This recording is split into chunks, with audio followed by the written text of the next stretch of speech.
Good morning. This is section 3.7 on parallel and perpendicular lines. Parallel lines are lines which have no points in common or are identical. And we've talked about this since chapter 1, I believe. Parallel lines should look like this, only much straighter and prettier. They have no points in common and they never intersect. Perpendicular lines are two segments, razor lines, which are perpendicular if and only if the lines containing them form a 90-degree angle.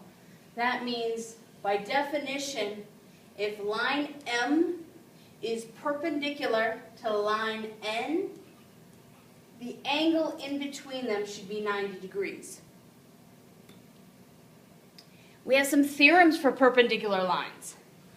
The two perpendicular theorem says if two coplanar lines, M and L, are each perpendicular to the same line P, then they are parallel to each other.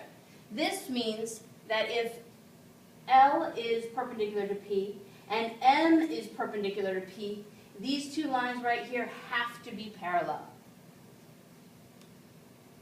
We have the perpendicular to parallels theorem. If a line is perpendicular to one of two parallel lines, then it is also perpendicular to the other. So if I am perpendicular, if P is perpendicular to L, and M is parallel to L, then P must also be perpendicular to M. And we have our perpendicular slope theorem. The two non-vertical lines are perpendicular if and only if the product of their slopes is -1. That means if I have line L has slope 4/5,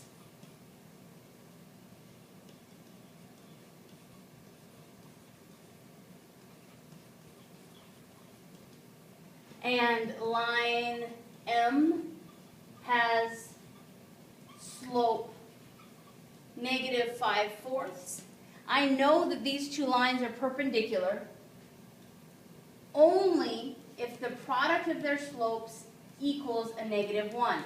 Now notice that these are negative reciprocals of each other, so often we can find that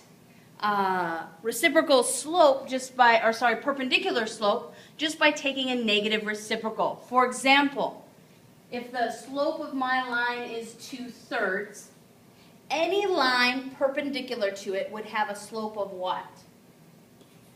Hopefully you would say to me -3/2. That's the application of this theorem.